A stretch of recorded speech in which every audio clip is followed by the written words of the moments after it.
Live at lunch. You are looking live. Live at lunch. Live at lunch with Ott and Hanny on 104.5 ESPN, Baton Rouge. What the hell's going on out here? Now, here's Jimmy Ott and Charles Hannegriff. Yeah, for some reason or another, you sound a little taller on radio.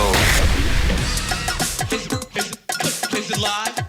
Is it live? Is it live? From Mike Anderson Seafood, Wesley at Nicholson, welcome to the Tuesday edition. Live at lunch, 104.5 ESPN Baton Rouge. Charles Hannegriff, Jimmy Ott, Max Gotro, Jordan Kinchin's back in the studio. Andy Isco and Ace Seminara with us today with some picks and some thoughts on last night's championship game. We do first class, second class, no class on Tuesday, and we got sunshine and a nice cool day here. Jimmy, good morning. Great weather, man. Yeah. Very nice. Absolutely. We have a national champion, Michigan, with a 69-63 win against UConn last night.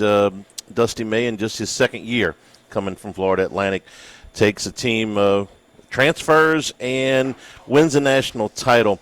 The game, which was haggard at times, had some of the things that we expected in it and some things that we didn't. We said yesterday this was a pretty easy call, that Michigan would definitely control the free throw game. The free throw discrepancy for the season is something that Michigan was dominant at. Well, that checked out. In fact, my opinion, it's what won the game for Michigan. They were 25 of 28 at the line, and UConn was only 12 out of 16. We thought that the size advantage for Michigan would result in way more points in the paint. Check. They outscored UConn by 14 in the paint. I thought to win, UConn would need to shoot a really good percentage from three-point range, somewhere around 40% from three-point range, and they did not. They shot only 27%. From three-point range, and that wasn't enough. But what I got wrong for sure was that UConn out-rebounding Michigan was not something that I had considered. Yeah, especially on the offensive end. 22 offensive rebounds. That's crazy. And so many, Jimmy, we watched the game together, so many long rebounds. So many balls that kicked out, at the elbow or into the corner that UConn was able to corral. And it really kept them in the game. We felt watching it that Michigan was at any number of times in this game ready to run off and hide. They had the lead most of the way, but they never could quite separate the score. And though they were in control, it never felt like they completely put UConn away. And then you get into the last minute, and Michigan's got a 9-point lead, so the spread is in question for sure. Not the total. The total was always going under, but the spread is in question. Michigan's got a 9-point lead, and all of a sudden, you get a turnover, you get a three, you get a couple of free throws, and it's a 4-point game with 37 seconds to go, and it crept in everybody's mind had to, is this going to be Duke, a repeat of the Duke game? And it wasn't. Michigan didn't turn the ball over. They got fouled. They made their 2 free throws, and that was that. But for just that fleeting, I won't say one shining moment, but for that fleeting moment, anyway, it looked like UConn might have maybe one more miracle left in them, but they come up just short. So Michigan wins it by 6. UConn covers by a hook, or maybe a whole point if you got 7. Some of those popped up late, but the game safely under the total, and Michigan wins the title. Caravan, he's got it's a deep 3, but he's got a clean look with 17 seconds to go, down 4. Yeah. He makes it. There, Michigan's inbounding the ball, up 1. Yeah. We saw that before, huh? Well, they were up, Duke was inbounding the ball up 2. Yeah. But, I mean, you got to get it in, and you got to get fouled. You got to make your free throws. And how about that they made 20 in a row, and then they missed 2? Michigan was so close to running off. What I wanted to see is if Reed can kind of kind of get to Mara's chest and pause him and and he hit a little jump hook early, but every one of his shots inside were altered. Mm-hmm. Every one was affected. And they were the highest scoring. They scored more points than anybody this year in college basketball. They did. Now they played more games, but this is done for defense. And when they started playing for keeps, in the Sweet 16, they held Alabama to under 30% shooting. Tennessee, 31.6%. Arizona, 36%, and UConn, 31% last night. They just really, their defense. So why? And last night, and say, well, they just weren't shooting good from three. No, they did. They got guys extended on them with length all night. The Alabama second half was unbelievable. They smothered him. Why can they do that? Charlie, you mentioned a guy, one of your favorite names, in LSU's best team under Will Wade, the SEC championship, their rim defender. They had a rim defender, and they could afford to take chances because even if you blow by them, if they overextend, you got that guy down low. Yeah, Mara was a problem. He's a problem. He's a problem. He's a problem, man. And what a job that May did, seeing the potential in him. And a guy that only started one game, only played 14 minutes a game for an average, outfit at UCLA last season. He was, he's put it together. It is May inherited. We talk about he didn't have anybody. Did anybody on this team that he inherited? He started 5 transfers yesterday. Yeah, that's last year. So don't give me the reasons and the excuses. Okay, they can win in a lot of different ways. Howard in St. Louis actually shot 48%, 44%. That's the best they've ever. But they scored 100 points in those 2 games, so they can score. Your best player was not close to 100%. He verbalized that with Tracy Wolfson going into half. You ever see a guy? Even though he's I don't know, he's 50% or something. Go, I'm fine. He said, I feel terrible. Yeah. Have you ever seen that? And very much different from what they said before the game, which we both got a laugh out of. They told her, hey, yeah, he's 100%. He's ready to go. And it's like, he may be ready to go, but he's not 100%. It surprised me that he played all 20 minutes in the first half. It wasn't that he couldn't go. It was that he was not himself. He shot 4 of 13 from the floor and missed all 5 of his three-point range shots, which this is. How many air balls? At least 2 that I can remember. You point out throughout this tournament, this guy's a really good shooter from distance, and he missed all 5 of them. And when they write the final chapter on this Michigan team and how they won the national championship, maybe one of the most impressive things that they will note is that when they got to the Final Four, the guy that had the best year, that was a consensus first-team All-American, really was not that big of a factor. He was 3 out of 4 in the first game against Arizona, and they were still able to win easily. He was limited to 13 minutes in that game. He played 36 minutes last night, but he was nowhere near the factor that he had been for most of the season. So, Jimmy, when you can go to the Final Four and your best player, not only is he not at his best, but he's nowhere near his best, and you can still win, that speaks to your whole team, your coaching staff. That's really something. Most teams can't overcome that. Did Hurley pay attention to Gino this past weekend? Did he learn something? Okay, so watching the game, and of course the benches are sunk and the coaches are allowed up courtside, so maybe I just noticed him a little bit more because the backdrop behind him is sunk in. Watching him was like watching a Broadway production of some drama, that and they would do this going to commercials. They would show the close-ups of his facial expressions, and it was halfway between him having, some dramatic performance in a play or having some painful root canal performed on him without any anesthetic. The faces in this. Well, I wasn't talking about in game. Oh, okay. I mean, where was Gino criticized? In game? Oh, no. After the Handling game. a loss. Yeah. Oh, he was a lot better there. No, no. I thought he was what I heard. by far on his best behavior. Yeah. I thought by far he was so complimentary of his team in a fight and of the opponent. And just, I mean, was it a little orchestrated? Who cares? Right. I don't care if he decided that on his own or if if somebody in the administration said, "Look, after the game, cool it," or if he just looked at the backlash on Gino. Hell, maybe Gino called him and said, "Don't make the same mistake I did." No. I doubt it. No. Whatever the reason, Gino didn't even offer the apology. It was from the university. I thought they quoted him in the release. I know he didn't mention Don Staley. The release, yes. Yeah. I mean, he couldn't even put it out. Okay, Right. I mean, no, it's.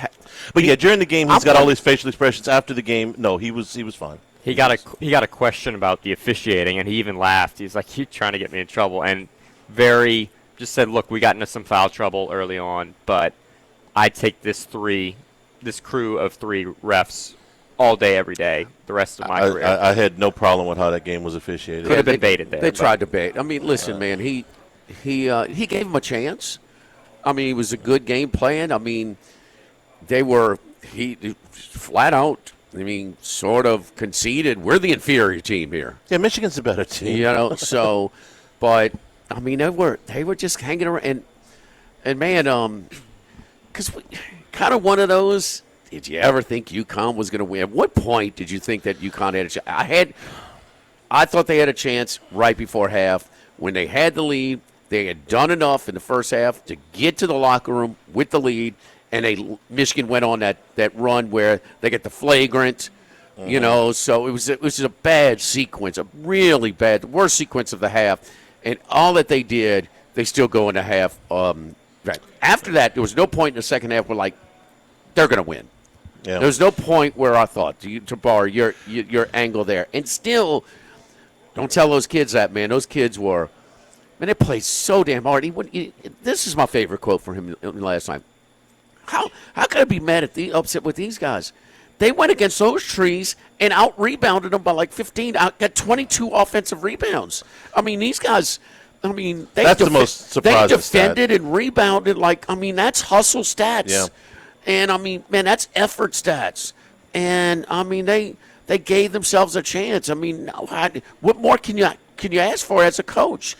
And he hugs all that. Oh, man, I thought he went above and beyond, orchestrated, not Charlie. It doesn't matter. No, it doesn't. I really thought he listened to the room as far as the Gino stuff. Well, good for him. I'm sure of it. Good for him. Mm-hmm. Yes. And you know, and part of it is, see, Calhoun and Gino never got along because it was sort of a pissing match. Who was the bigger dog on campus? Right. Don't you think there's a little bit of Hurley is by some people's thought the best in the business. Gino is by everybody's account the best in his business, right? Yes. Okay, so a little bit like, okay, I got a chance to he got a chance to handle this better, and he's been so immature and such a baby and so out of hand so many times.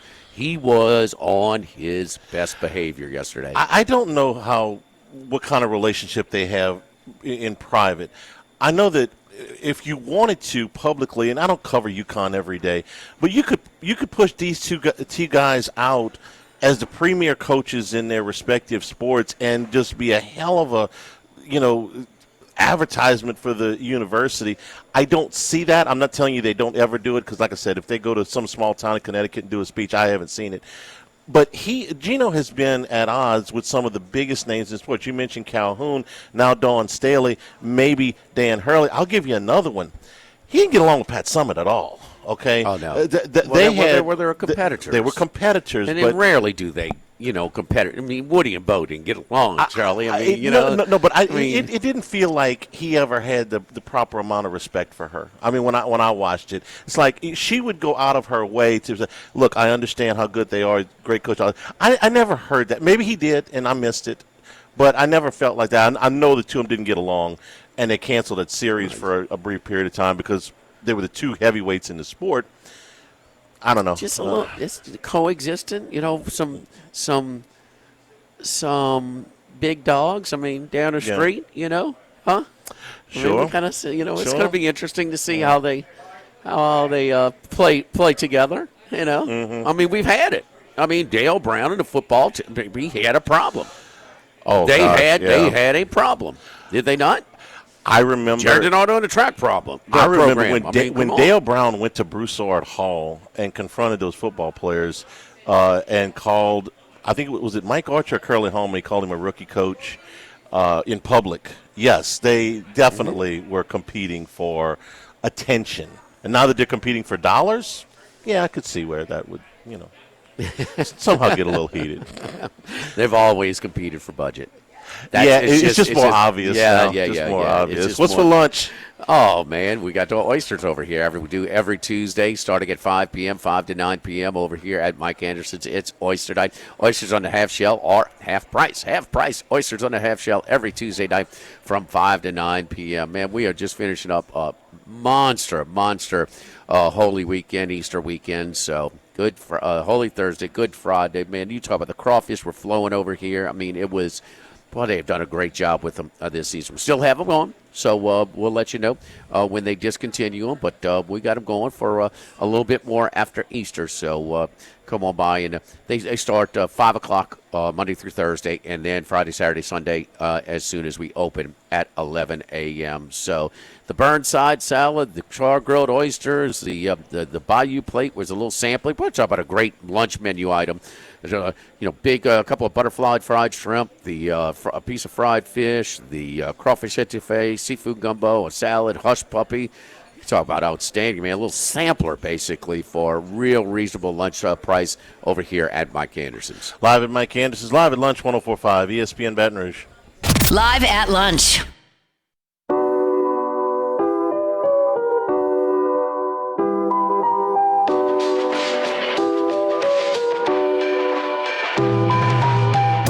Live at lunch with Ott and Yanni from Mike Anderson Seafood on Lee Drive on 104.5 ESPN Baton Rouge. Remember, you can always get the show on demand, 1045ESPN.com, LouisianaSports.net, brand new Handycast podcast on LSU baseball. We went into depth on the Tennessee series. That's available on YouTube. It's brought to you by Supreme Rice, celebrating 90 years in business here in 2026. Supporting our Louisiana farmers, go to SupremeRice.com. So, Jimmy, I want to talk about two coaches here. The first one is Dusty May, who wins this championship in just his second year at Michigan. It's easy to forget he was not a head coach for all that long when Michigan got him. He was only at Florida Atlantic for 6 years. The first 4 years of that were kind of middle of the road. He had won about 50% of his conference games. They had not made the NCAA tournament. In fact, they hadn't even made the NIT. And then he popped that Final Four team in 2023. Could have taken other jobs, had some offers. He didn't say who, but certainly had some interest after that. He had all these guys come back. Yeah, and so he waited, thought he would have a better opportunity the following year. The second year of the tournament, Charlie. They get beat by Memphis in the first round? Or no, that's when they went to Final Four. They should have got beat by Memphis, enrolled. Did they went back to the tournament the next year, huh? They did. They lost in the first round. To? Let me look it up real quick. Northwestern, it was an 8-9. Okay. But they were they were 25-9 that year. They had a good Golden came back. The guards came back. Yeah. And then he had after those 2 years, he had his pick of some very attractive jobs. He turned down Louisville. We've talked about that kind of at length, and took the Michigan job and wins the national championship. I'm wondering what you think he would have done had he gone somewhere else. Would he have done this exact same job at Louisville? I mean, not exactly the same, not the exact same players, but could he have gotten Louisville to a national title? What about if he had taken the North Carolina job? Because the second coach I want to talk about is Mike Malone, who it looks like is going to be the next North Carolina coach. You said yesterday that if you had your pick of any coach going right now, you'd pick him. So Hurley's tough to turn down. Yeah. I get it, but he'd be my guy. Would he have?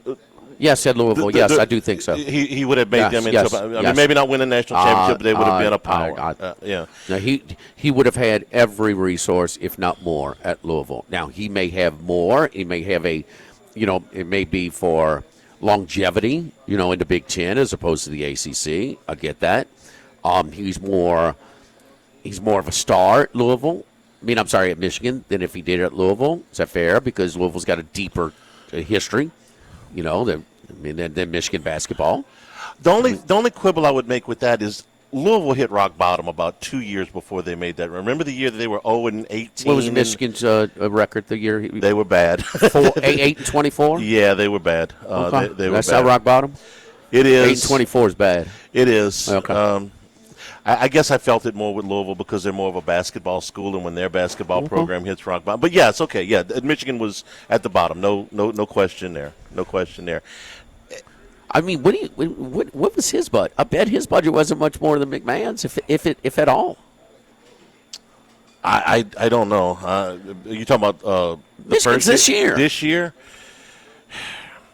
I have no idea. I'm not going to even hazard a guess. Did they make the tournament last year? Yeah, Yes. they went to the Sweet 16 last year. Who beat them last year? Last year in the tournament, they lost to. I'll have to look it up. They lost to Auburn. Okay. They lost to Auburn. Right. If that's true, and all of that is documented, he has taken what he took over not took over, but the Florida Atlantic program skyrocketed when NIL hit. And we certainly don't think that he had this monster NIL budget at Florida Atlantic. Right. But he took what he had and he made it into one of the most improbable runs to the Final Four we've ever seen. Man, so first of all, he took that job sight unseen. When he got there, he said, "Ooh, I don't know if I can win here." And then he turned it into their last couple of years. That place is popping. Yeah. I mean, it's tough to get the Boca community, really excited about something. And they, like the guys at Field of 68, went down and said, "Man, this is a great atmosphere." He got it going. So what he's done is from the beginning of the NIL era, he took a low resource program and turned it into something really special. And he took a high resource program and turned it into a national champion. This is one of the best coaching that we've talked about. All the veteran coaches that have shunned this and said, "I don't want any part of this." Some of them are tired. Some of them are, grudgingly sticking around and gritting their teeth. Here's quote. Which one? It's easier to recruit now. It's easier to recruit more than ever. He says we would spend sometimes 200 hours of manpower and effort on a kid who would, flip on signing day. Says now it's more defined.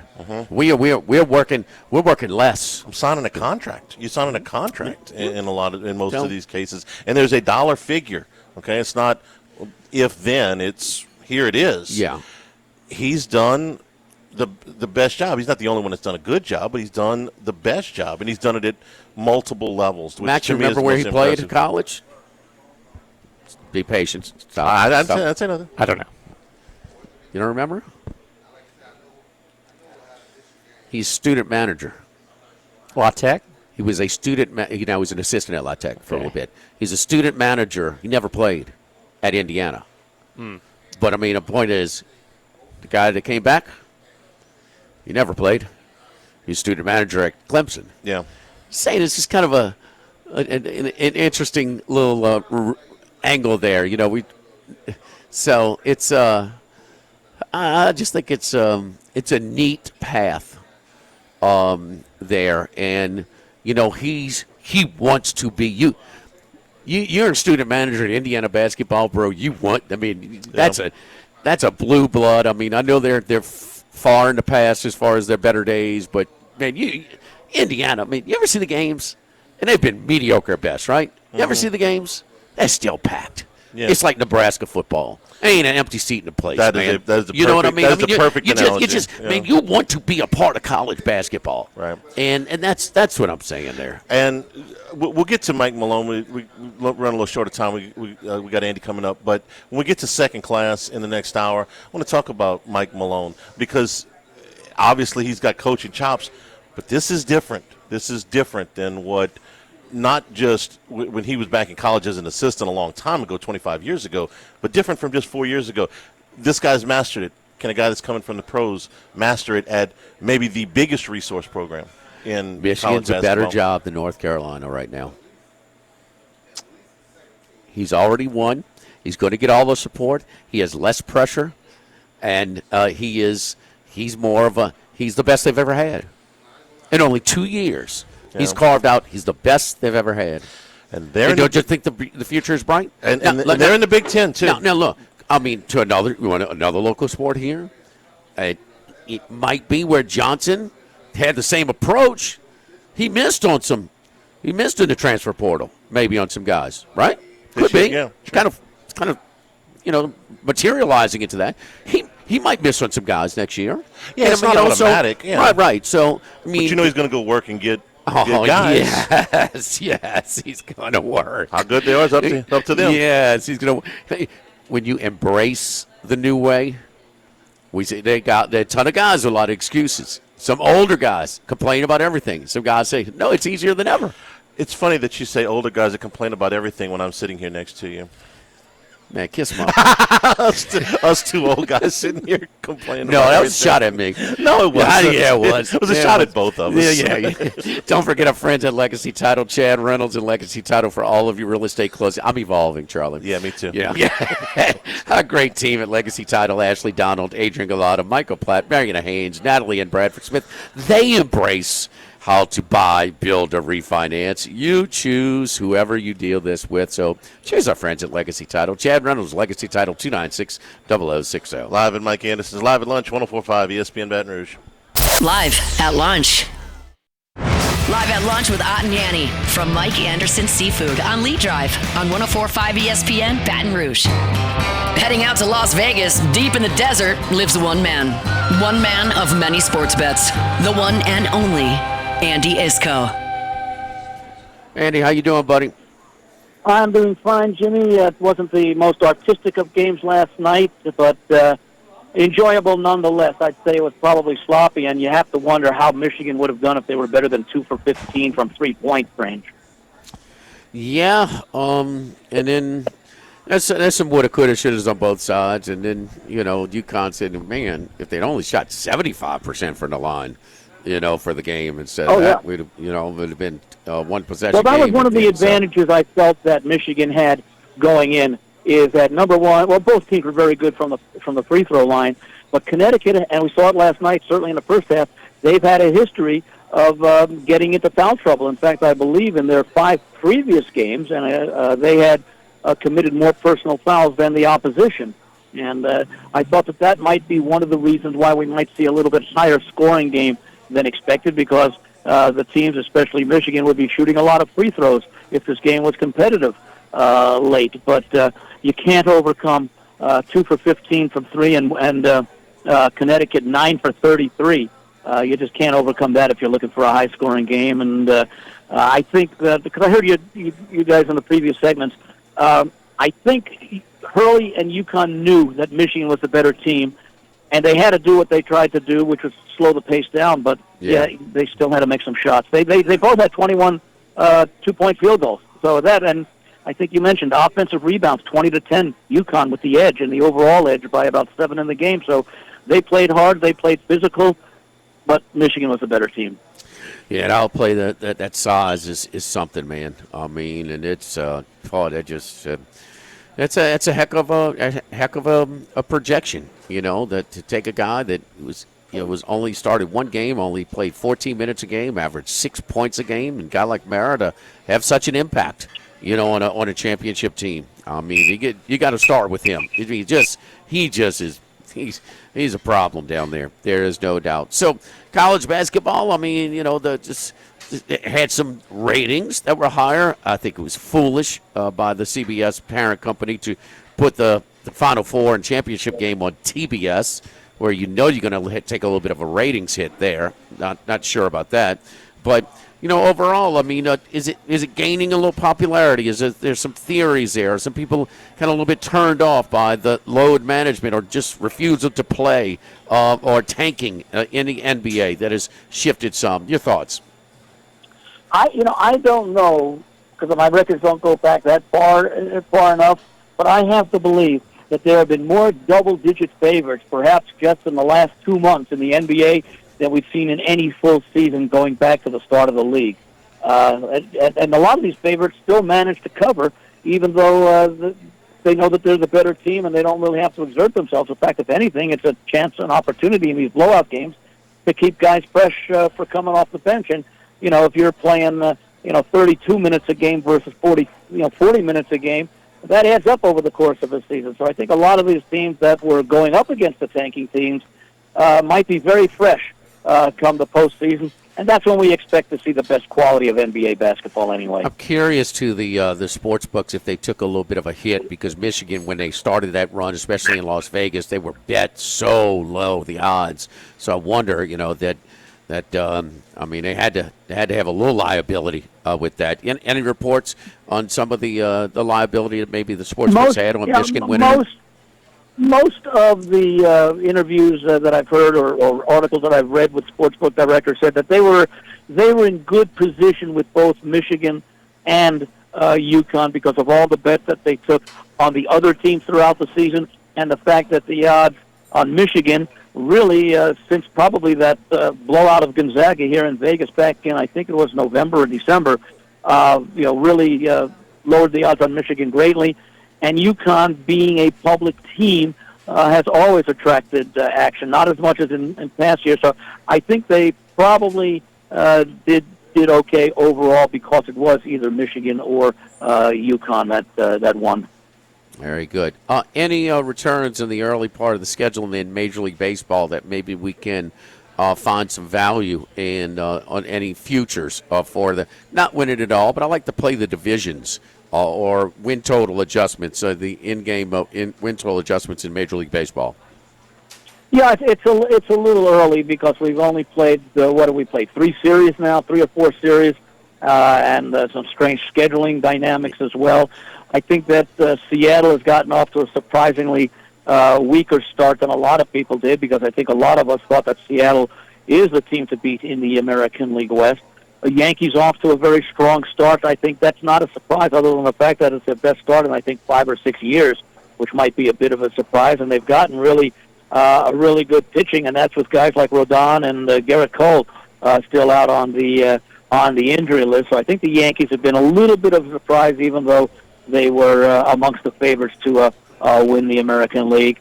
We've seen a lot of high-scoring games early on, and we've seen a number of pitchers struggle in their first couple of starts. Chris Sale had a rough night last night after a really good first start. Right. But guys like Logan Gilbert got hit hard in his first couple of games. He came back, I think, last night with a very strong effort. We saw your guy, Paul Skeens, get roughed up in that first inning, and he came back and pitched brilliantly in his second start. And, they say usually pitchers are ahead of hitters. I don't know how much the World Baseball Classic may have taken out of some of those pitchers who were probably, at least if you believe what they're saying, going at very close to full strength, even though they'd only had, 4 or 5 weeks in spring training. And so maybe that might explain why some of the pitchers have struggled early on at trying to be a little bit more early in mid-season form rather than early season form, as is usually the case without the World Baseball Classic. So those are just some of the early thoughts, but I don't have enough data in yet to draw any conclusions or to say that this team is. I usually like to wait, and I know you give up some value if you wait to the end of April, but you're also dealing with much more information now that you've had basically a sixth of the season gone. So I usually wait to the end of April before getting in season involved in some of those win totals or division pennant futures. Some of these prices might be going on these individual awards because this guy's no stranger to awards. But can I interest in you, Shohei Ohtani, National League Cy Young at 20-1? Yeah, that's always a possibility. But again, the Dodgers, with good reason, considering the overall quality of their starting pitching is not really all that great. I mean, Yamamoto is nice, Glasnow and a couple of the others. But I think they would want to be very careful with Ohtani as far as using him as pitching. If I were the Dodgers, maybe I start him every sixth start instead of every fifth, or at least mix that up during the season, because he's much more valuable to them offensively because he plays every day, and that's reflected in the odds. I think if I saw somewhere, he might be like minus 150 to win the MVP. Charlie, the Pirates lost 3. They'd won 6 in a row. They got shut out last night, 6-4 right now. We know about the young stars that have come up on the mound and at the plate. But what do you think their win total is? Right now, for Pittsburgh, well, I have 72, 73. I was going to guess maybe a little higher than that. I was going to say 75, 76. To record 80 or more wins, minus 225. Huh. Okay. If that's based on that strong start, I don't. Well, look, St. Louis is going to be perhaps historically bad this season. Cincinnati is a team that continues to disappoint despite having a lot of preseason hype before it begins. Milwaukee seems to be, again, the strongest team in that division, and the Cubs probably the second-best team in the division. So I suppose there is room for Pittsburgh to approach a 500 record, being third-best team in that division. But once again, it's early, and we see a lot of these teams that have historically struggled for the last X number of years. And when they get off the hot starts, once you get to the July and August heat, they start to fade a little bit. So minus 220, I don't know if you could bet the other side of that, but I might bet the other side of that based on history. Here's a straight, that's at DraftKings. At FanDuel, it's a straight-up over-under, and it's 82.5. That's a little higher than I thought. Look, we know about schemes. Right. And Bubba Chandler is awfully enticing. Connor Griffin, he started out 1 for 13, but they wouldn't have given him $140 million. Everybody knows what a talent that is. It's just going to take him a little bit of time. But 82 might be a little bit tall. I think it's more of the guys, the veteran guys they picked up, in O'Hearn, in Mangum, in those guys. So that's at Horowitz. And O'Neal Cruz is off to a hell of a start. Brandon Lau. And Cruz is off to his best start. Cruz is. We know he's got the tools. Yeah. But he looks like he's ready to take off, man. With 308 and 4 home runs already. So, and we know he can fly. So he's got to be a little bit more dependable in the outfield. And of course, you never know the injuries, especially the pitching injuries that crop up, and you wonder how deep a team like Pittsburgh is as far as experience and quality, as far as depth goes, considering where they've been the last half dozen years or so. NFL draft is just around the corner now. Any thoughts on approaches to that? I haven't looked at the odds yet. Want to get a few more of these mock drafts and everything. I'll be curious where Jeremiah Love goes. I think the Jets, who picked number 2, are not expected to take him with Breece Hall, but he could be. Although the Jets could be in a good position to perhaps trade back a little bit if someone makes the right offer to get that number 2 draft pick. I think we're going to see some really good defensive players. I really like that Styles from Ohio State. I think he's going to be a really good pro player. Carnell Tate, I guess, is one of the number 1 or number 2, also from Ohio State wide receivers. And Ohio State, of course, has a great history of as poor a history they have in producing quarterbacks. That's how good a history they have in producing wide receivers. I'll tell you, the most intriguing thing to me right now, from a betting standpoint, in the top 10, is these 3 edge rushers that you've got. You got David Bailey, you got Arvell Reese, and you got Reuben Bain. And all 3 of them are going to go in the top 10, but what order they go in is they might go in the top 5. They might. Because I've seen the Jets go for. I've seen the Jets projected to take Reese, and I think Bain was expected to go either 3 or 4. I've seen in all 3 orders that you can, in all the orders that you can put them in. If you guess right, you might be able to get some value, because I think they could go in any order. No, I agree. It's a very interesting draft. It's for one of the few times in the past half decade or so, we're not talking about the top quarterbacks of the draft because you're basically looking at two and a half with Simpson, with Mendoza, Simpson, and depending upon what you think, Carson Beck, maybe the third quarterback taken. The only way I can see a second quarterback getting into the first round is. Boy, it's really tough. I think it's one. Follow Andy on Twitter at VegasAndy711. Andy, thank you so much, buddy. We'll talk to you soon. Look forward to it, guys. Take care. All right. Don't forget our friends at K&M Automotive. K&M Automotive at 8445 Segan Lane, just off of Perkins. It's the only place I take my vehicle. Jason Payne going to give you an honest deal. So always busy. That's because he has so much repeat business, because he treats people fairly. Going to do his best to find a less expensive repair instead of a more costly replace option. It's the only place I take my vehicle. They're open 7:30 a.m. to 4 p.m. Monday through Friday for any of your auto needs, your mechanical needs. Take it to Jason Payne at K&M Automotive on Segan, just off of Perkins. What would you set the over-under on Ty Simpson, over-under draft position? Oh, I would have put it about late teens, 17, 18. Oh, I'd have it deeper than that. I think I'd have it at 32 and a half. Oh, first round or second round, but I could be completely wrong. He's one of the biggest wild cards in the draft. Live at Mike Anderson's Live at Lunch, 104.5 ESPN Baton Rouge.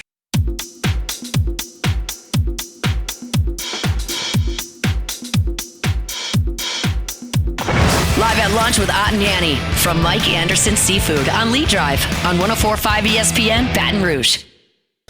LSU made it official on Rick Stansberry today. The longtime Mississippi State head coach is joining Will Wade's staff. The university has not yet officially announced, but multiple reports that Johnny Jones, a former LSU player and assistant and head coach, will be joining Wade's staff as well.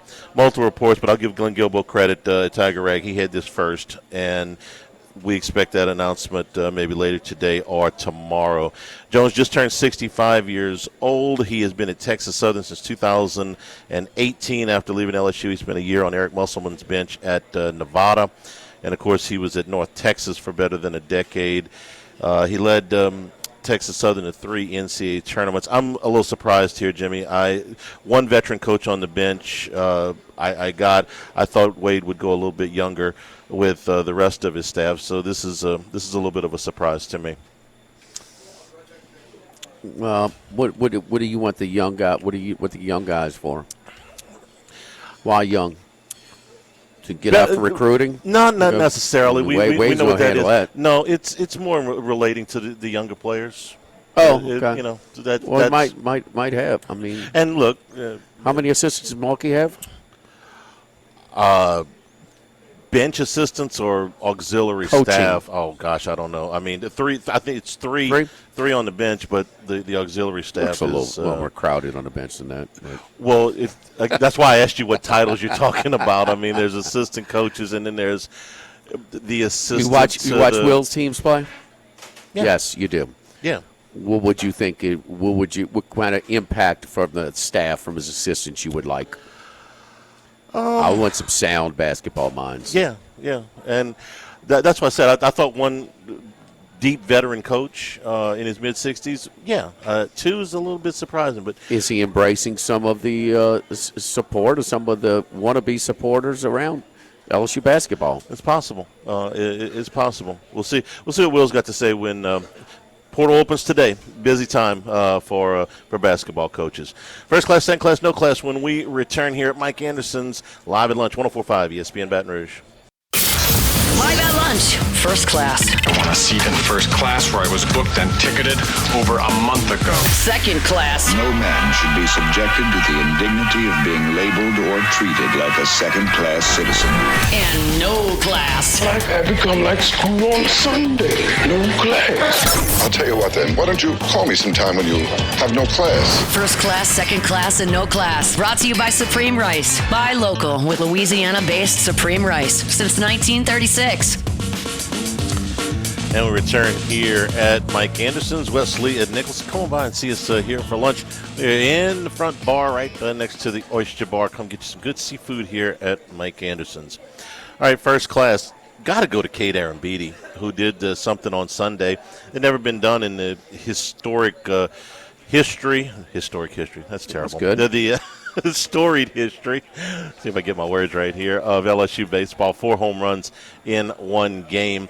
3 had been done a number of times, but 4 had never been done. And the game demanded it if LSU was going to win.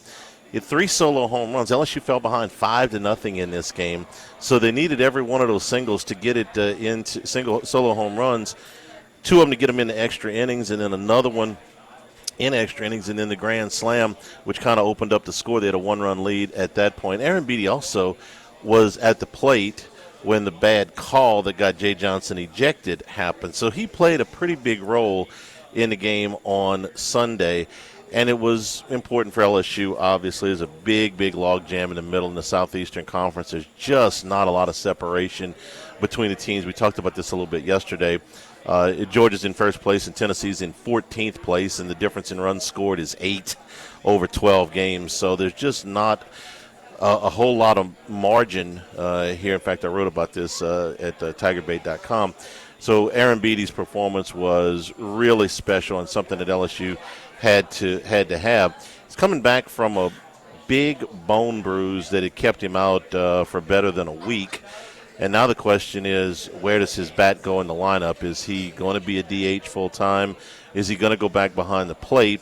Or is he going to play some first base where Johnson's got to be looking at his options because Zach York is just really struggling now below 150 and making some errors in the field that have really cost LSU. So Aaron Beatty's possibility over there. So is Omar Cerna when he comes back from what was a nasty collision on Sunday.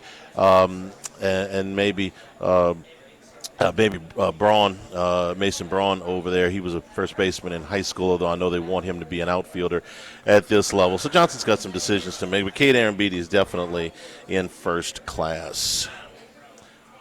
Second class. This one is two-pronged, Jimmy. Last Friday, the president signed an executive order designed to limit how long athletes can play college sports and how often they can transfer between schools. The mandate is that athletes can play for no more than a 5-year period, and the transfer rule goes basically back to what it was before what we have currently, which is unless you graduate, you have to sit out a season. The rule changes are scheduled to go into effect August 1st, and any school that plays an athlete that doesn't meet those limits could risk losing federal funding. Okay, I love the idea. Okay, what did I miss? Well, what you missed is nobody thinks this is going to work. Okay.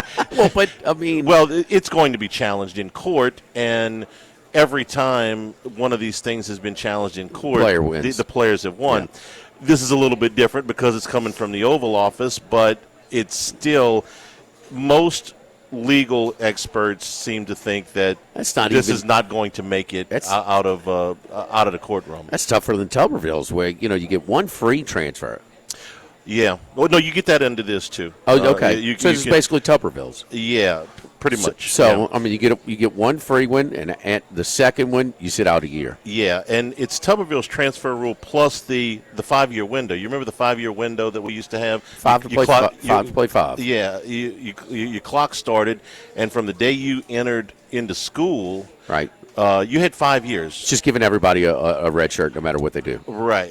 Your fault, my fault, nobody's fault. 5 years, and that's it. Yeah. They're going to challenge that as well. I applaud the effort. I'd love to see it pass. I've spent 0 days in law school, but from what the legal experts say, it's got no chance. Or very little chance. But it's coming out of the Oval Office, so let's see. That's why I say good with a chance to be great. I like the idea. I just don't think it's going to make it. My favorite, I do have to remind you that this has no chance was the NCAA's legal representation that rung them up for $80 million told them about the NIL laws. I shouldn't say no chance. You're right. I shouldn't. Little chance. That's right. Slim chance. Hey, take your shot. I mean, if it's coming out of the executive branch, it's at least they got to hear the case. So we'll see. We'll see if it's got any legs at all. The other one is Mike Malone, who reports, this was just when we got off the air yesterday, reports started to break that he's going to be the next coach at North Carolina. Apparently received a ringing endorsement from both Roy Williams and Michael Jordan. Malone was the coach of the Denver Nuggets when they won the NBA championship in 2023. He was also a head coach of the Sacramento Kings. So his time in the NBA, he won at a 57% clip, won 80 games in the playoffs, and again won the NBA championship. But he hasn't coached in college since 2001. He spent 2 years at Manhattan, and he spent 4 years at Providence. Jimmy, is this going to work? It's North Carolina, so it'll work some. Yeah. But the home run they're looking for, no. North Carolina's got to be the only program that's got an ex-Super Bowl winner coaching their football team and an ex-NBA champion coaching their basketball team. Huh? Now, the obvious link there, now listen, Malone's going to work harder than Belichick.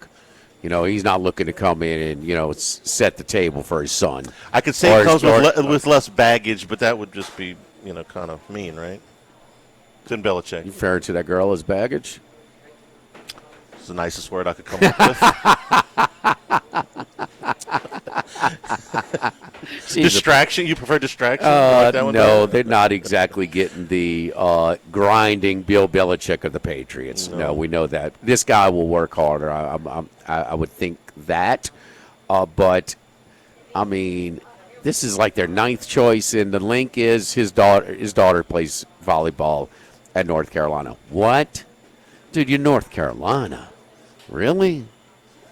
Really? Yeah. Really? I mean, how many guys told him no? I remember there's pie in the sky. Four that we know about.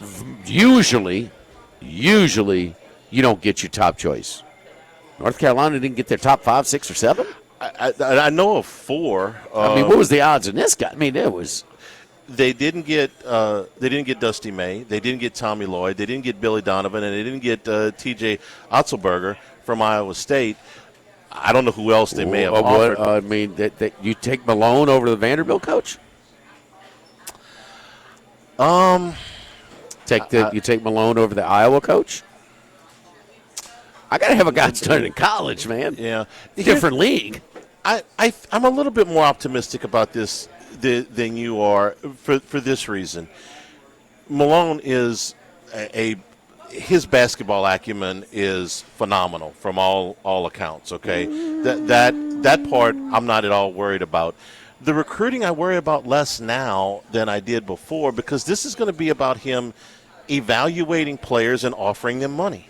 And North Carolina is going to give him a big budget. So if he can evaluate talent, which I think he can, then this is not about cozying up to a high school coach or an AAU coach anymore. This is about, hey, we think you're worth this amount of money. Do you want it? Yes, I want it. I want to go to North Carolina. Or no, I don't. Well, he's going to have a general manager to place values on and do a lot of that for him, and he'll have some input. I get that, Charlie, but he hasn't done it. No, and he hasn't hired somebody who does it. No, it's a risk. Do you think that Iowa and Vandy even much lower? I mean, it's a big jump for those in a short period of time. But have they got some guys in place that have done it? Yes. Yeah. No, the lack of college experience and the nuances that go with it is a concern. I believe in his basketball acumen, though.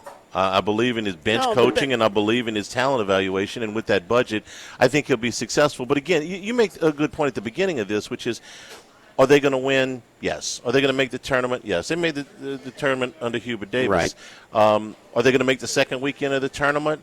I wouldn't be at all surprised. Some, yes, some not. You can put a team at North Carolina together that's so talented that they would be heavy favorites to make the second weekend. Can they make a Final Four and win a national championship? What got Davis run the most? You got to realize where they are. They're in the triangle. Yeah. There's about 5 miles that separates those 3 schools. And how is Duke kicking it? Are they hanging banners at Duke? Not necessarily, but they're killing them in recruiting. Yeah, they are. Killing him. And you bring in a guy who has 0 recruiting experience? But what's recruiting now? Recruiting is budget, right? Okay, And they're well, going to I mean- give him budget. I'm with you. It's a risk, but His is not who they had in play. No, when it's not. they said we're going to make a move on Hubert No, Davis. he is This not. is not who they had in mind. No, be an interesting experiment. How many guys have been really good in either football or basketball? Really good college coaches and really good pro coaches. I mean, Larry Brown and Jimmy Johnson, right? That once you get past those two, it's a pretty short list. And Lou Holtz was terrible in the pros. He was.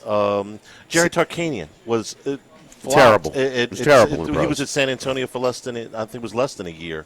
And we've seen Avery Johnson wasn't great in college. Steve Spurrier was not great in the No. NFL. No, it was bad. No, it wasn't. He was really bad. Bad. Saban was about a 500 coach. Mediocre at best. In his 2 years. Very mid.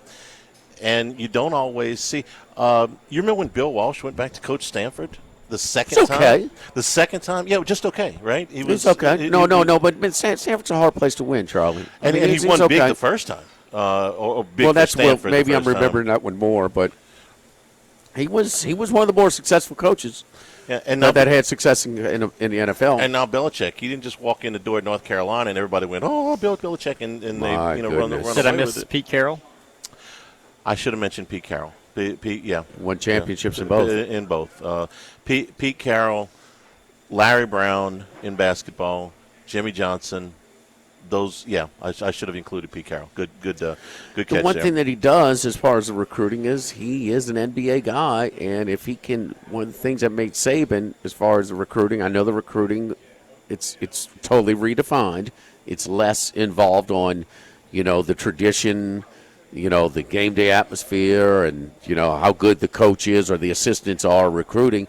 It's flat out, just okay. What's the price? I get that, but still, there's some recruiting involved. Yeah.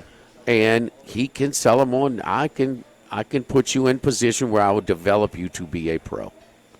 I know what it takes. I know what the pros are looking for, and we're going to play this pace and space type of offense. You're going to face the basket, that type of stuff. Yeah. He can do that.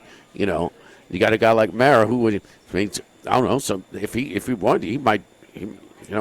His next year is he gonna demand where he's facing the basket and he's shooting a bunch of threes? No, you're not helping us. You're not impacting the game like that. You stay behind in the paint and don't move. That's So, but I mean, it's just I think this is, man. There's, I mean, what if his daughter is not on the volleyball team and he hasn't frequented there and created a relationship? Is he even considered? Is he on the top of their mind? If he hasn't visited there and maybe met with I'm sure he did at some point. Hey, I'm a former coach of the Nuggets. I got a ring. How y'all doing? Just want to say hello. He picked, the NBA season ends on Sunday. I'm sure there'll be, as there always are, half a dozen firings. I got to believe Malone gonna get wants one of those North jobs, Carolina way more than North Carolina wants Malone. That's right, my thing. Because he could have had an NBA job next week, don't you think? Somebody would have hired him. Maybe. Yeah, maybe. Not a lock. No, but you always figure at the end of the season there's half a dozen jobs or something open up. He's got a ring. Yeah, he would have probably got a job at some point. He takes the North Carolina job. We'll see how that works. No class. I'm sorry, I couldn't get off the low-hanging fruit because it just kind of gets worse as it goes along. And you kind of added to the narrative. Yeah, you kind of added to the narrative at the beginning of the show. I hadn't considered that because I didn't watch the whole press conference with Dan Hurley last night. I just saw clips of it. But he was. I'll be quick to judge. I mean, he was outstanding. Yeah. He was really, really. I mean, he was good. He was really good. So the question that we can't answer but offer an opinion on is if Gino doesn't embarrass himself this weekend, what would Hurley's demeanor been the exact same last night? Maybe. I don't know. I got to believe, man. He looked at what happened and said, I don't want that to happen to me. I think it had a little effect. I do, too. I really do. Especially, and now that the apology has come out, but, it wasn't. He didn't go stand in front of a camera and say that. They issued a statement. They couldn't possibly have looked at that and omitted Dawn Staley's name by accident. Now 19-1 ATS, the last four. 18-2 straight up, 19-1 against the spread. Who does that? I don't even know if Krzyzewski had You're that paying kind a of record. price. I mean, you're paying a price. I mean, you know people bet narratives. Was Krzyzewski's best No. 4-year run from 90 to 92? Did he do that? No. And he won 2 national championships and played for a third. That's why I'm using that example. Probably didn't go 19-1 against the spread in those 3 years in the tournament. No. I wouldn't think so. First class, 10 class, no class, brought to you by Supreme Rice, celebrating 90 years in business here in 2026. You've been doing something for 90 years. You're doing it right. Down in Southwest Louisiana, supporting our Louisiana farmers. Part of the Climate Smart program that reduces methane emissions and promotes water conservation. Great prices on your Supreme Rice. Also, you're looking for some Supreme crawfish? We got some Supreme crawfish the other day. Where can I get my hands on some of those, huh? But Louisiana tails. about 300 yards from here at Rouse's, we got Rouse's? I got our Supreme crawfish. Yeah, Tracy made a really good etouffee with those Supreme crawfish. Thanks for sharing. Really, where's the invite, Max? You know, I should have. I didn't hear anything some. either. They get lost in the mail, like my Yes, last invitation. The invites get caught up in the mail. That damn postal It service. was on a Friday. You guys had all gone out of town for the weekend. Pick up Supreme Rice at all of your Rouse's, your AG food stores, your Walmarts, anywhere you buy rice. The Jasmine, the parboiled rice, which is Jimmy's favorite, the awesome. Low Glow for diabetics, perfect for diabetics, is also available. For more information, great recipes, go to supremerice.com. Live at Mike Anderson's Live at Lunch, 104.5 ESPN Baton Rouge.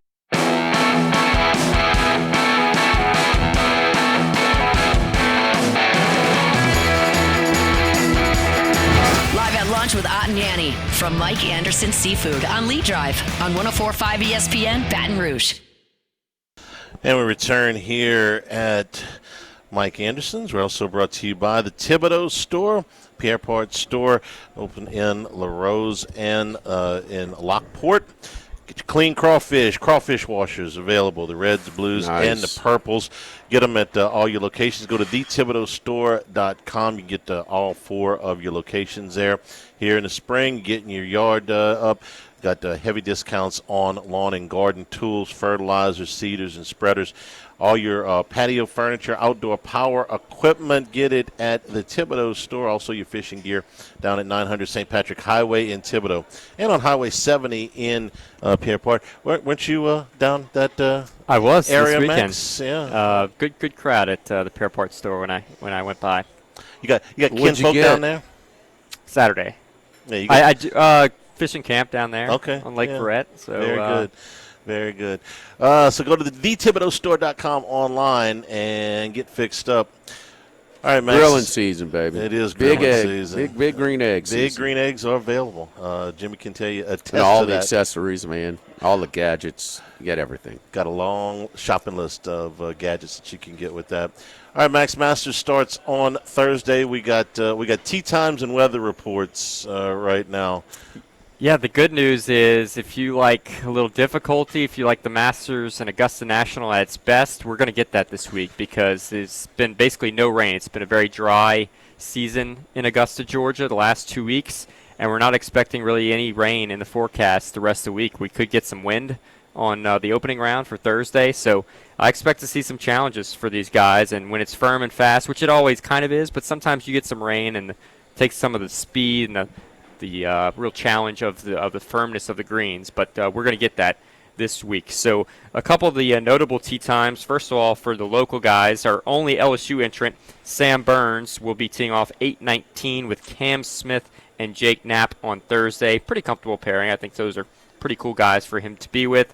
Cam Smith, not nearly the player that he once was, though, so I don't think he's going to have great shots to be following all day long in that one. Patrick Reed, the U-High alum, is paired with Tommy Fleetwood and the lefty Akshay Bhatia at 8:55 on Thursday. For some of the other notable tee times, Bryson DeChambeau paired with Xander Schauffele and Matt Fitzpatrick. Fitzpatrick had a bit of a bugaboo in his most recent win with the pace of play with his playing competitor. I'd be a little bit nervous for him because Bryson and Xander both a little methodical in the way they play the game. Former champion of 2021 Hideki Matsuyama paired with Colin Morikawa and Russell Henley. Morikawa mentioned earlier this week he's still dealing with some of the injuries that he withdrew with at the Players. He did not play a full practice round on Monday, so something to watch there with Morikawa's status. Rory McIlroy right after, the defending champion, currently holding the green jacket, paired with an amateur Mason Howell and Cameron Young. And then in the later afternoon tee times, as we wrap things up, ball speed in the 12:08 tee time. John Rahm, Chris Goddard, and Ludwig Oberg. Jimmy, I know you're very frustrated with the way Ludwig Oberg's been closing out tournaments. Another bad Sunday for him at the Valero Texas Open this past weekend. As soon as he took the lead. Something to monitor there. He obviously had a great finish in his first appearance here as a debutant. At 12:20, Jordan Spieth paired with Justin Rose and Brooks Koepka. Rose and Koepka both looking for their first green jackets, but Spieth looking for his first since 2015. And then Scotty Scheffler paired with Robert McIntyre and Gary Woodland in the second-to-last tee time on Thursday at 12:44. One thing to note, we get more coverage of the opening two rounds. Prime Video will have coverage between noon and 2 o'clock Central Time, followed by ESPN, who wraps it up the day's coverage. I don't know who did these, but those two late groups on Thursday is going to make for some really good watching on Thursday afternoon. Yeah, they tend to gap it to where the end of both rounds has some marquee groups down the stretch. So you've got some early kind of waves back to back to back, and then we'll see Thursday and Friday really close with some of the better players. We get an update on Morikawa? Like I mentioned Monday, he said he's still dealing with injuries, not just his back. He can't really fully practice. Reports on the grounds where he didn't really hit a whole lot of full shots. He did a lot of chipping and putting around the golf course. So it seems like for a guy who was the most popular pick going into the Players' Championship and maybe in the Masters at that time, dealing with injuries, real question mark. I would struggle to see him winning, but you're going to see that in the odds board. I would expect him to close at like 50-1. I just can't trust him with the injuries he's dealing with. Lousy time to get hurt. Lousy time of year to get hurt. Tough luck for sure. If you're for sure for him. Mac, you got to hear about Rory's biography? I've heard some excerpts. This is Alan Shipnuck, who's done a lot of golf biographies. He's releasing it Masters Week with him defending his title, so I think it's quite fitting. Savvy. Book, but yeah, good job on him. But one thing about it though, it's some critical stuff, but also some highly complimentary stuff as well. So it was a kind of a fair. I'm kind of getting kind of fair reviews on it. I mean, it wasn't. Some would just be all flowers and just flowery stuff, and some can be really, really, really critical. It was kind of balanced, but in the end, I mean, I know how the deal, with the basically text Caroline Wozniak. He said, "Man, this ain't gonna work. I'm not ready for it," But that was kind of, but some like how he handles some of the workers at some of the events and over tips them and just kind of does some things. Did he cooperate? Some respectful things. Did he cooperate with this, or did Shipnuck do it on his own? I'm not it's sure. It's Shipnuck on his own. I don't think there was a whole lot of Rory. I'm always interested now when somebody does a biography. It's did they do it with the cooperation of the subject or with the subject opposing the? Shipnuck's last book was on Phil, and Phil originally was talking to him and then cut him off and basically blasted the book. And when Shipnuck started telling the truth? Filled with falsehoods, about Liv and stuff like that. Exactly how that works. Rory, generally regarded pretty well in the golf community. There's some stuff about his private life that I'm sure he would probably not want out there. It's you get the whole story with a biography. Right, that's the idea. Right. So, but So anyway, how about his upbringing? Dad worked 3 jobs, and the mom was basically working at a 3M type of manufacturer or something I'm not like as that. familiar. I mean, really identified early. Yeah. They wanted to give him the resources to compete. They thought they had a prodigy the story on of their his, hands. Of his childhood, he grew up at a Hollywood golf club there in England, a smaller venue. They've really taken up after him. A lot of memorabilia there. He's done a lot to build up that facility and stuff. Chipped as a kid into washing machines. That's how he'd work on his chipping. He would hit it in the open end of a washing machine, and that's how he really honed in his game and stuff. But Rory, it's interesting. He got to play with his dad on Sunday, and they recreated his putt on 18 where he dropped to his knees. Jerry McElroy, who's now very much more in golf, has a membership at Seminole Golf Club in Florida. You think a lot of this is, and then him worried about the dinner and the menu and is a little bit distracting? There's only been really one debutant in quite some time that's defended his title. So it's hard to do with all of the media obligations and the attention, and of course he's got to worry about a Champions Dinner on Tuesday. There's just a whole lot of pressure, but maybe for someone like Rory it might be unique for him because he had so much pressure for so long. When is he going to get that green jacket? And he finally got it, so at least that pressure is lifted off his shoulders. Was it Faldo? Was the last guy to win it? Win it for the first time and then win it back-to-back? I should definitely know this. I'm blanking on it. Faldo would be my guess. Do your homework, man. Yeah, golly, man. It's been some time. You knew the tee times, you knew the weather, and you're blanking on this. Of course, Jack Nicklaus, Nick Faldo, who you mentioned, but the last one was Tiger Woods, who defended his title. Come on, Rory. Screw him, man. Shepherd's Pie and Guinness, man. Y'all get off my back. Let's go. Great wine list, apparently. I'm not a big wine guy, but Jimmy, you might appreciate his wine selection for his dinner. I'm sure I would. Why not? It's not coming with the screw-off tops, I'm sure. It's expensive, too. Charlie, he pays for the wine. Charlie, more fine wines and screw-off tops than ever. Really? Yes. Some corks, very, very kind of split down the middle. Some believe in them. Some things the cork is overrated. Some people just like the experience. Kind of maybe give it a little feel first, taste it. Smell it a little bit. But no, the cork experience is completely polarizing. I don't partake of the grape all that much, but I can tell you that the ones that I have that had the screw-off tops were not fine wines. Of course, we'll have our consensus picks tomorrow at 12:30. A lot of Masters picks. Wine corks, Will Wade. Mm-hmm. Little general. Yeah, I got it. I got it. Kiffin. Yeah, I got it. All right. Don't forget our friends at Go Chevrolet in LaPlace, Go Chrysler Dodge Jeep Ram in Plaquemine, Go Chevrolet West in Plaquemine, and Go Ford in Waveland. We continue to build the Go Automobile dealership family. Lee Carn and Nick Richard are doing a great job. You've heard me talk about their unbelievably convenient concierge service department.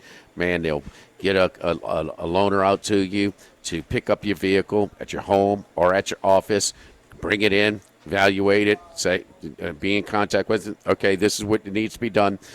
You authorize for us. Boom, yeah, go ahead, get it fixed. Give me the price, pay right over the phone, and they'll return it to you. They picked it up when we were doing a show over at Chris's Specialty Foods, and they returned it to me at my home. Mention my name, Jimmy Ott, for VIP pricing. Go Chevrolet in LaPlace, Go Chrysler Dodge Jeep Ram in Plaquemine, Go Chevrolet West in Plaquemine, and Go Ford in Waveland. I don't just talk about the great vehicles from the Go Automobile dealership family. I drive a Chevy Tahoe that I got from Go Chevrolet in LaPlace. Live at Mike Anderson's Live at Lunch, 104.5 ESPN Baton Rouge.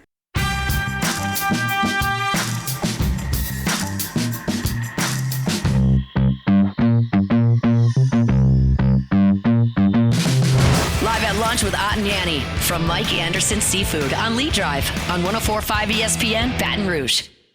All right, let's go up to New York, talk to veteran handicapper Ace Seminara. Ace gave us 2 out of 3 on Friday. Ace, so before we get to your picks today, your thoughts on the college basketball season coming to an end? Sure, if I could, though, we were 3-0 last Friday. It was over 10 runs on Philly, Colorado, got us a 10-1 final.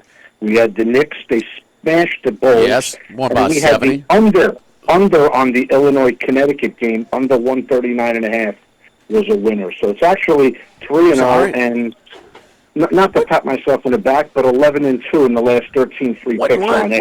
What line did I have on UConn, Illinois that I lost on the under? I wrote down 139.5, so I'm not sure. Yeah, no, I wrote down when he gave it out 139.5. My bad. It stayed under. It stayed under by a couple of points. We got that winner as well. So, listen, Jimmy, to all your listeners out there, if I can this week, all due respect to the Masters, all your patrons out there this week, we're offering free pick service to anybody out there that's looking for some winners. College basketball's over, but NBA, obviously this last week of NBA, there's value out there. A lot of teams that literally have their bags packed and can't wait to get on vacation.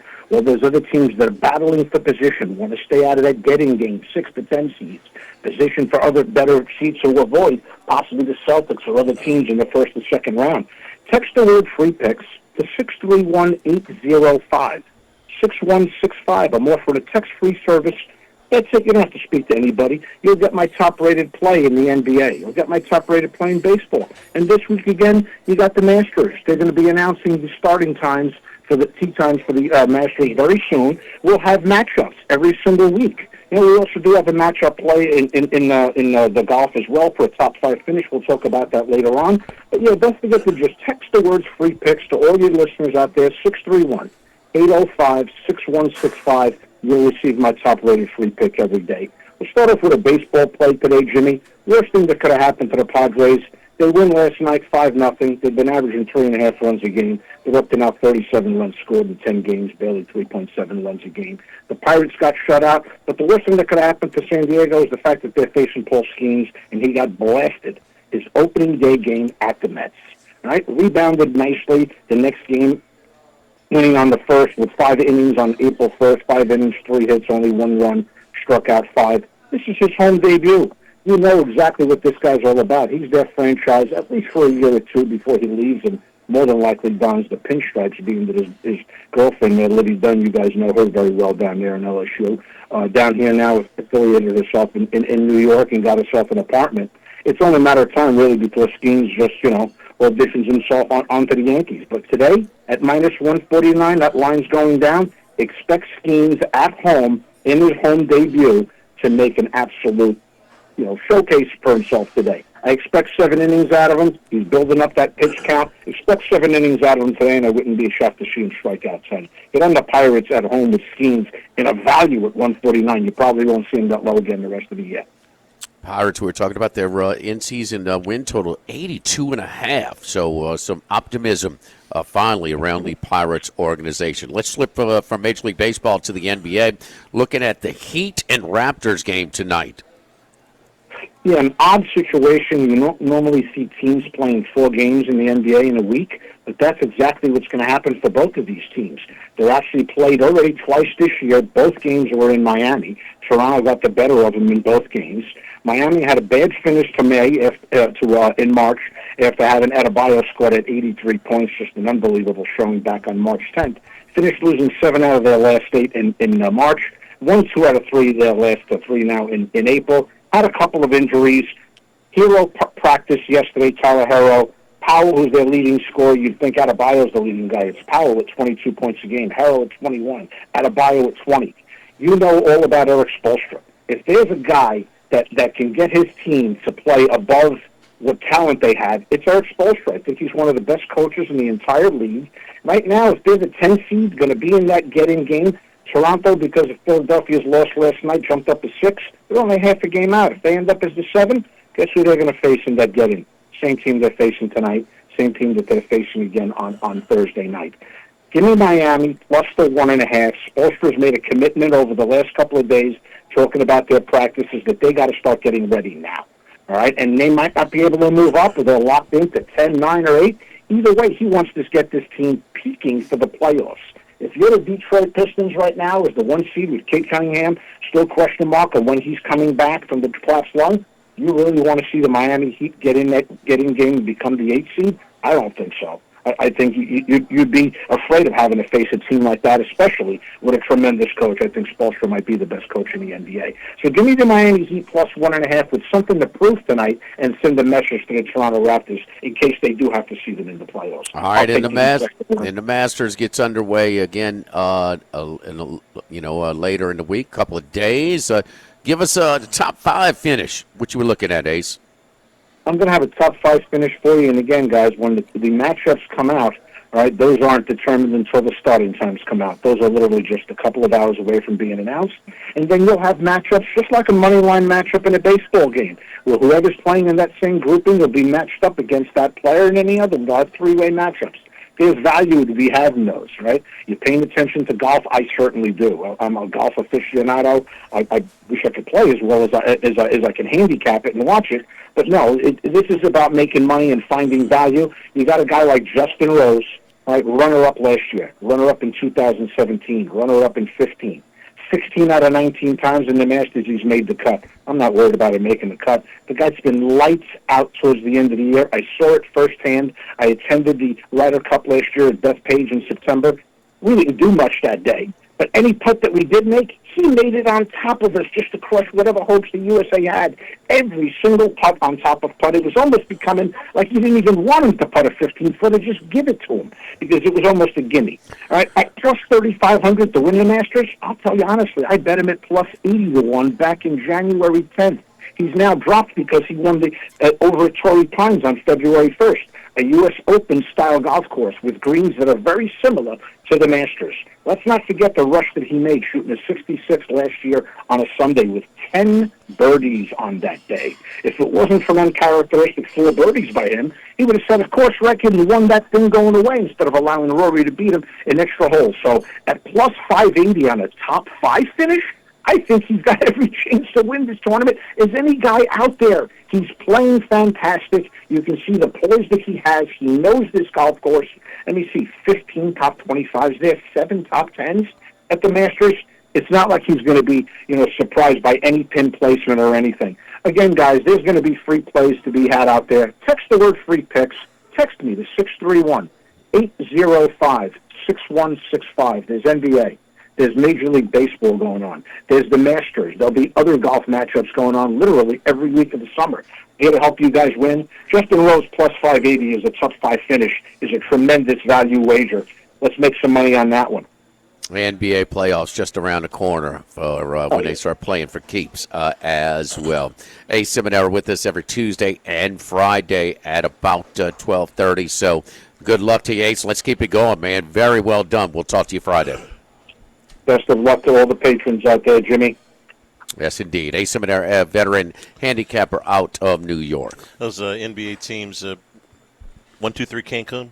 That's what a lot of those teams this week ready to pack it in for the summer. Charlie, they've been packing it in before the All-Star break. Yeah. Have you been paying attention? More games, yeah. Well, I've been paying attention to the scores. I've watched very little. I mean, they like he gave out the Knicks minus 14. They literally they won by like 70. I mean, it was unbelievable. 60 or whatever. I mean, it's just so. The product is so bad right now. So what is the solution? Well, the solution. They put out 3 different solutions to anti-tanking, and it's too much to go into, but there's a revolving 2-year window is one of them, penalizing teams that lose after the All-Star break. They're aware of the problem, but they went over the amount of games decided by more than 30 points about 3 weeks for the season, the record, about 3 weeks ago. And that number's only been climbing. I've lost track of what it is, but it's by far the record.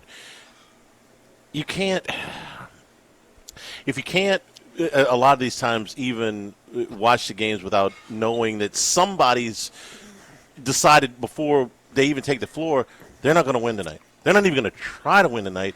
And when that's a third of the league or more, no, that's a problem. The anti-tanking proposals, to me, are worse. They've gone down this rabbit hole before. They tried to, even out the lottery odds. Yeah. The problem is, if you're the 12th worst team, you're going to be playing just to have the 9th worst odds, so you can 9th worst team just so you can have better odds. So to me, it's the opposite. They need to be going in the opposite direction, more like the NFL.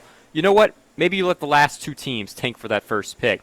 But if you're just playing for your pick spot instead of this lottery where you have a chance to get the number 1 player, that's the problem. They just think that expanding who can get the first round pick is actually or the first overall pick is actually helping. But it's the other way around. Either get rid of the lottery altogether, or because it's only gotten worse since they've expanded the lottery odds to more teams. Or if you can go something really radical, put them all in the lottery. 30 teams, 1 ping pong ball apiece. Now, you run the risk of the NBA champions getting the first pick. You want to benefit the worst teams. No, I do, but I also think the proposal of just getting rid of the draft altogether and making it free. It is a salary cap league. Yeah, there is a cap on. What do you mean? Everybody just make the whole league. Make the whole draft free agents.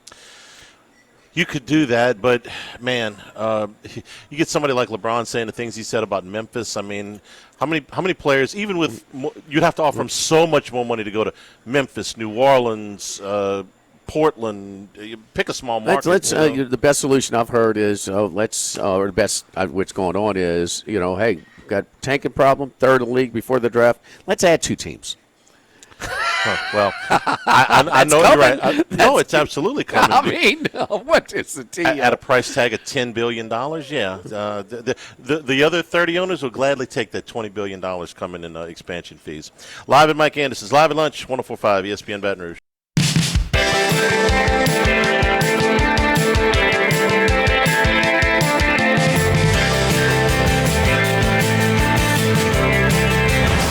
Lunch with Ott and Yanni from Mike Anderson Seafood on Lee Drive on 104.5 ESPN Baton Rouge. Baseball at the box tonight, 6:30. Bethune-Cookman is the opponent, probably the best team in the SWAC. They just beat Southern 2 out of 3. They're in tied for first place. They've beaten South Florida twice, who has a top 65 RPI at 24-8. They also played a very close game at Miami. So be an interesting game tonight. They are, like I said, probably the best team in the SWAC coming into the box tonight as LSU gets the one sandwich home game in between two SEC road series. What else? You watching? You longing for your days over in France? Man. You watching a little tennis? A year ago, I was in Monte Carlo watching the Rolex Masters clay court men's tournament, and Sinner was suspended last year for the event. Carlito won it. Alcaraz won it. So these two have won all of the majors last year, and Carlito winning it 3 of the 4, but is making very clear the top player in the bracket, you look at the entire bracket, is Alcaraz, and the very bottom name is Sinner. I mean, there's no tough, not a tough time evaluating that. They're not putting them in the same bracket. So everybody hoping that we have a Sinner Alcaraz final. Odds to win next year's NCAA tournament already out. I don't know how they do this with the transfer portal opening this morning. But Duke is the 8-1 favorite to win next year. Michigan second at 12-1, and Florida and Arizona at 14 and 15-1. Jimmy, how would you put a number on next year's championship today, with basically 70% of the rosters turning over, 60% of the rosters turning over, whatever the number is? Well, you do have the recruiting classes. So you got that, and I guess you're betting on coaches if you're trying to handicap it today. Well, you can see how many players from the top teams are not. Well, of course, the coach is the main thing, but you're looking at.